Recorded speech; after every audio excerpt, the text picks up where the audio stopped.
Untuk menunaikan ibadah haji berarti telah melaksanakan rukun Islam yang kelima. Sedangkan di tempat-tempat lain, mereka yang tidak melaksanakan ibadah haji menyambut kedatangan hari raya Idul Adha dengan takbir yang menggema di angkasa luas. Demikian pula darah binatang kurban yang tergenang di pelosok bumi sebagai pelambang dari umat yang berkurban itu untuk menghapuskan sifat-sifat binatang yang senantiasa menggoda manusia. Darah-darah hewan kurban itu pula yang akan senantiasa menjadi saksi bagi pengorbanan seorang anak manusia di hadapan Allah Rabbul Alamin. Dalam merayakan Idul Kurban, umat Islam harus mempelajari dan menghayati kembali peristiwa kurban yang diperintahkan Allah kepada Nabi Allah Ibrahim dan putranya Ismail. Betapa besarnya kesediaan berkorban yang diperintahkan Allah, bukan karena berkorban harta atau berkorban materi lainnya, tetapi yang dikorbankan adalah nyawa putranya yang tercinta, Ismail alaihissalam. Itu dilaksanakan oleh Nabi Ibrahim bersama putranya Ismail semata-mata hanya untuk mengabdi kepada Allah Subhanahu wa Ta'ala. Jika kita amati dalam kehidupan umat manusia dewasa ini, kenyataan yang dapat dirasakan adalah setiap perkembangan material semakin besar, sebaliknya semakin kecil atau menipis rasa tanggung jawab sosial di dalam masyarakat. Bahkan semakin longgar semangat kerjasama dan gotong royong. Kenyataan ini nampak pada kehidupan di kota-kota besar. Semakin besar kekuasaan dan kekayaan yang ditangani segolongan anggota masyarakat yang tidak menghayati ajaran agama, maka kekuasaan dan kekayaan itu lebih besar mempengaruhi dirinya dan lingkungannya, maka semakin kecil rasa sosial dan tanggung jawabnya. Seperti halnya kata kurban yang artinya mendekati, maka hikmah yang diperoleh umat Islam dalam berkorban ialah lebih mendekatkan diri kepada Allah atau taqarrub ila Allah. Seperti Nabi Ibrahim alaihissalam yang rela mengorbankan putranya hanya semata-mata untuk mengabdi kepada Allah Subhanahu wa Ta'ala. Lalu mengapa kita hanya disuruh mengorbankan hewan, kita harus merasa berat dengan berkorban? Umat Islam telah turut melapangkan sebagian anggota masyarakat yang fakir miskin, sehingga mereka pun ikut bergembira di hari raya Idul Adha nanti.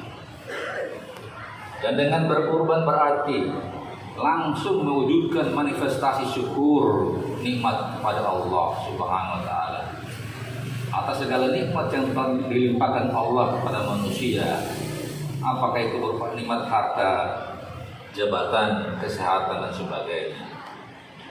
Kaum muslimin pelaksana salat Jumat rahimakumullah, dalam era globalisasi sekarang ini, umat Islam harus dapat memperlihatkan dirinya sebagai umat yang khairul umat atau umat yang bermanfaat, umat yang benar-benar baik untuk memikul tugas dan tanggung jawab dengan sikap ukhrijat linnas atau umat yang tidak ragu-ragu tampil ke depan. Karena umat Islam rela dan ikhlas berkorban adalah umat Islam yang memiliki akhlakul karimah untuk tampil menjadi khairul ummah. Nilai sikap seseorang akan tampil sebagai berikut. Pertama, umat Islam yang memiliki kepribadian yang kuat dan akhlak yang mulia adalah mereka yang yakin dengan asas hidupnya dan kuat memegang akidah agamanya. Umat Islam yang demikian akan dapat menghadapi tantangan yang dapat menyingkirkan duri dari perjalanan hidupnya.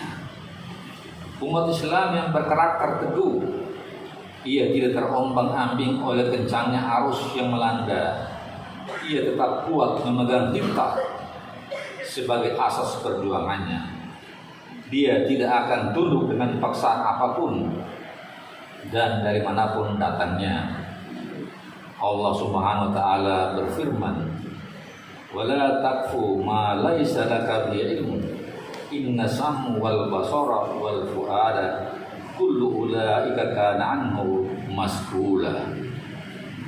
Dan janganlah engkau turut apa yang engkau tidak mengetahui padanya. Sesungguhnya pendengaran, penglihatan dan hati semuanya akan ditanya. Yang kedua, sebaliknya umat Islam yang kehilangan nilai akhlaknya ialah mereka yang selalu menuruti selera hawa nafsunya walaupun berlawanan dengan keinginannya. Orang yang demikian tidak memiliki karakter hidup dan akhlak yang mulia. Dan orang-orang seperti inilah orang yang berbahaya bagi orang lain. Sidang Jumat rahimahumullah. Secara real kita bisa melihat bahwa umat Islam tidak punya keberanian untuk mengorbankan hartanya. Dengan demikian, kini kita banyak kehilangan nilai-nilai yang dianjurkan Islam, antara lain. Kita sebenarnya telah kehilangan nilai-nilai ukhuwah Islamiyah dan nilai-nilai rahim dan kasih sayang serta rasa santun menyantun antara satu dengan yang lain karena terdorong oleh rasa dengki dan benci. Kita juga telah kehilangan nilai-nilai kepemimpinan dan kewibawaan karena kehilangan semangat perjuangan yang ikhlas. Oleh karena itu, kita harus tempatkan para pemimpin itu pada tempat yang tepat. Itulah tantangan kita dewasa ini yang harus kita selesaikan. Perjuangan umat Islam untuk menghidupkan kembali cita-cita yang tinggi, cita-cita yang hampir habis kehabisan jiwa dan semangat. Untuk mencapai cita-cita idealisme ini, agar berkembang kepada perjuangan menegakkan kepemimpinan dan kewibawaan hidup sesuai dengan ajaran Al-Quran dan Hadis, maka harus ditempuh langkah-langkah sebagai berikut. 1. Perjuangan harus diarahkan kepada mengembalikan hubungan persaudaraan dan persahabatan antara satu dengan yang lain dalam rangka mempererat ukhuwah Islamiyah. Kita tidak boleh lagi terkotak-kotak demi kepentingan.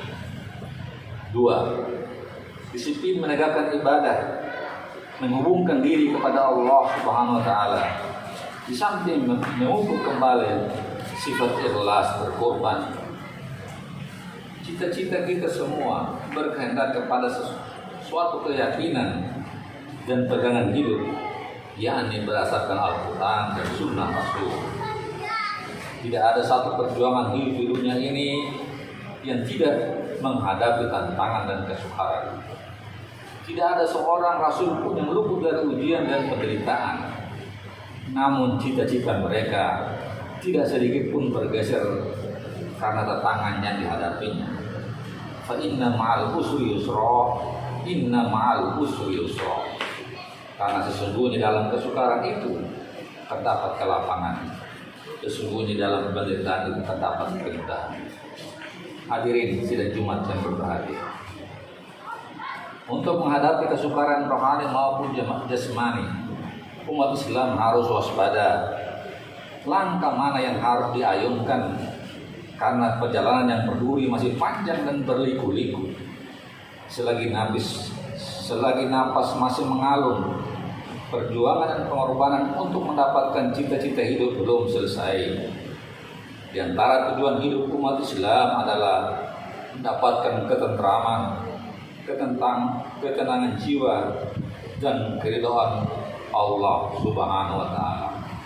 Umat Islam harus meningkatkan kesadaran berjuang dan berkorban, karena sejak memasuki lembaran hidup pada hari raya Kurban nanti, berarti memasuki lembaran perjuangan baru, yaitu perjuangan untuk mencapai derajat yang paling tinggi di sisi Allah Subhanahu wa taala. Umat Islam harus sadar niat yang tergerak di dalam hati dan gerak langkah yang jalankan itu disaksikan oleh Allah Subhanahu wa taala. Umat Islam baik orang tua maupun yang muda harus tampil memperjuangkan tegaknya masyarakat Islam yang mulia. Tentu perjuangan melalui profesi masing-masing orang. Perjuangan menghendaki pengorbanan dan pengorbanan rasa, pengorbanan harta, bahkan pengorbanan jiwa dan raga. Perjuangan menegakkan akidah Islamiyah harus membina umat yang minas sabirin, sabar dan disiplin dalam menghadapi ujian dan cobaan. Sebab dalam perjuangan itu betapapun panjang jalan yang dilalui, namun umat Islam harus tampil menegakkan yang hak. Al-haqqu min rabbik fala takunanna minal mumtarin. Kebenaran itu dari Tuhanmu, maka janganlah kamu termasuk orang-orang yang ragu. Kaum muslimin jemaah rahimakumullah. Pada saat menghadapi ujian dan cobaan yang dahsyat seperti sekarang ini, kita dalam menghadapi wabah virus corona yang kini terus meningkat secara nasional maupun di daerah kita, kota tua, maka perlu untuk kita berikhtiar melakukan langkah-langkah tetap mentaati protokol kesehatan. Dan hanya kepada Allah kita berserah diri dan berdoa mengharapkan bantuan dan pertolongan Allah Subhanahu wa taala. Oleh karena itu Nabi Allah Ibrahim pernah berdoa setelah selesai membangun Baitullah. Doa Nabi Ibrahim itu difirmankan dalam Al-Quran surat Al-Baqarah ayat 126 sampai 128.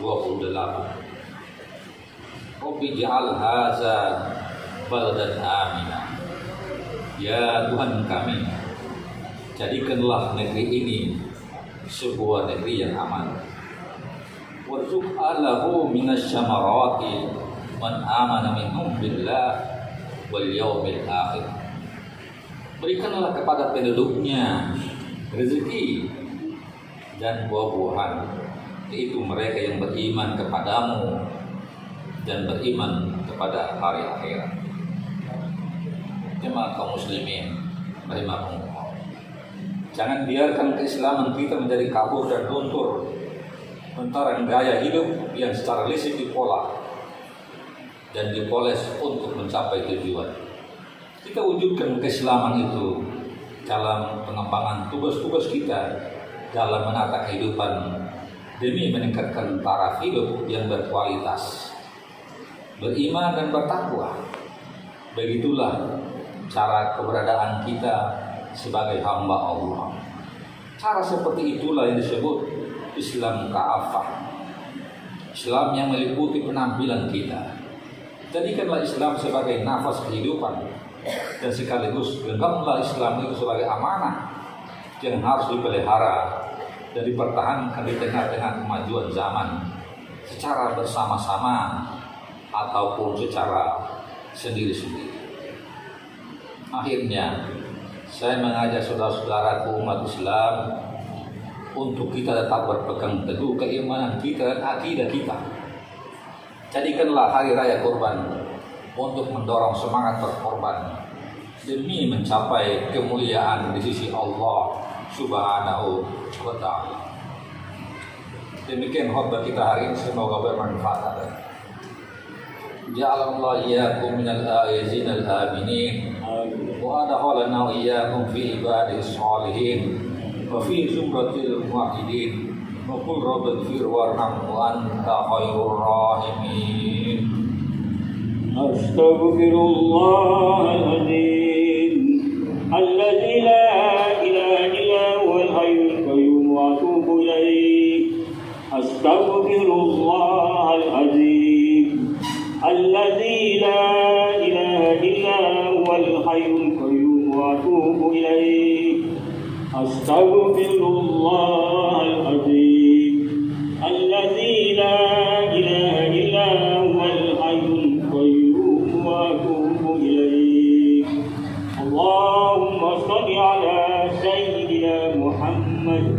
وعلى آل سيدنا